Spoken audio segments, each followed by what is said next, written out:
दोस्तों, दिनाक्षी short hand में आपका स्वागत है। अगर आप चैनल पर नए हैं तो चैनल को सब्सक्राइब करें और बेल आइकन जरूर दबाएं। आज की संपादकीय डिक्टेशन 453 शब्दों की एक डिक्टेशन रहेगी जो कि 85 शब्द प्रति मिनट की गति से बोली जाएगी। अगर आपको उस डिक्टेशन की स्पीड को 106 शब्द प्रति मिनट करना हो तो आप YouTube पर स्पीड के ऑप्शन में जाकर स्पीड को 1.25 कर सकते हैं। इस डिक्टेशन की डेमो आउटलाइंस आप हमारे टेलीग्राम ग्रुप से प्राप्त कर सकते हैं।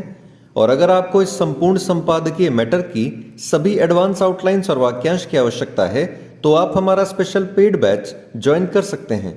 हमारे पेड बैच में दी गई एडवांस आउटलाइंस और वाक्यांश की सहायता से आप शॉर्ट हैंड को 120 प्लस की गति में लिखने में सक्षम होंगे। इस बैच को ज्वाइन करने के लिए आप डिस्क्रिप्शन बॉक्स में दिए गए मोबाइल नंबर पर व्हाट्सएप कर सकते हैं। तो चलिए डिक्टेशन को स्टार्ट करते हैं। डिक्टेशन 5 सेकंड बाद स्टार्ट होगी। Ready, start. शिवराज सिंह चौहान सरकार को इसके लिए साधुवाद दिया जाना चाहिए कि उसके प्रयासों से देश में पहली बार मध्य प्रदेश में चिकित्सा की पढ़ाई हिंदी में शुरू होने जा रही है।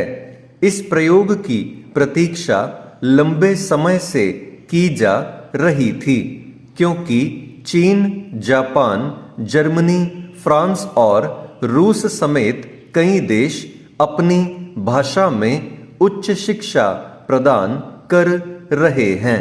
अच्छा होता कि भारत में इसकी पहल स्वतंत्रता के बाद ही की जाती।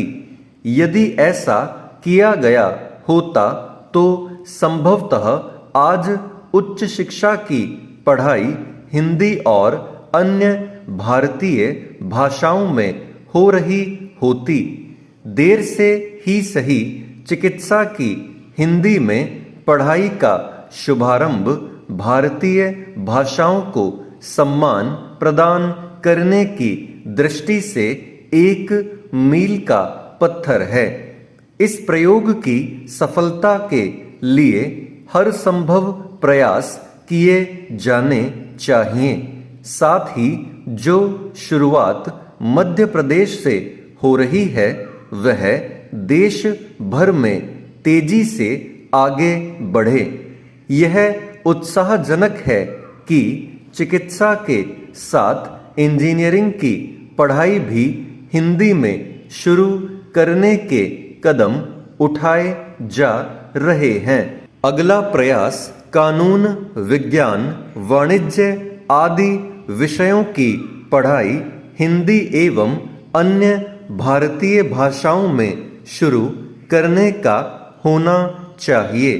जब अन्य अनेक देशों में ऐसा हो सकता है तो भारत में क्यों नहीं हो सकता? आवश्यकता है तो वैसी इच्छा शक्ति की जैसी केंद्र सरकार और मध्य प्रदेश सरकार ने दिखाई। हिंदी और अन्य भारतीय भाषाओं में उच्च शिक्षा की पढ़ाई में प्रारंभ में कुछ समस्याएं आ सकती हैं, लेकिन उनसे आसानी से पार पाया जा सकता है। इस क्रम में इस पर विशेष ध्यान देना होगा कि शिक्षा की गुणवत्ता से कोई समझौता न होने पाए। मातृभाषा में पढ़ाई की महत्ता किसी से छिपी नहीं। कई देशों ने यह सिद्ध किया है कि मातृभाषा में उच्च शिक्षा प्रदान कर उन्नति की जा सकती है। मातृभाषा में शिक्षा इसलिए आवश्यक है क्योंकि एक तो छात्रों को अंग्रेजी में दक्षता प्राप्त करने के लिए अतिरिक्त ऊर्जा नहीं खपानी पड़ती और दूसरे वे पाठ्य सामग्री को कहीं सुगमता से आत्मसात करने में सक्षम होते हैं। इसी के साथ वे स्वयं को कहीं सरलता से अभिव्यक्त कर पाते हैं।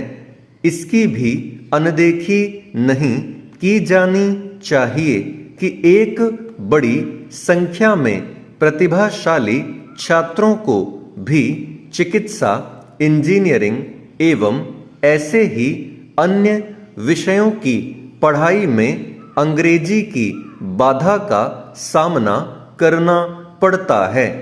चिकित्सा, इंजीनियरिंग आदि की पढ़ाई की सुविधा प्रदान करते समय इस पर भी ध्यान देना आवश्यक है कि भाषा सहज सरल हो और उसमें अंग्रेजी के प्रचलित शब्दों का प्रयोग करने में हिचका न जाए।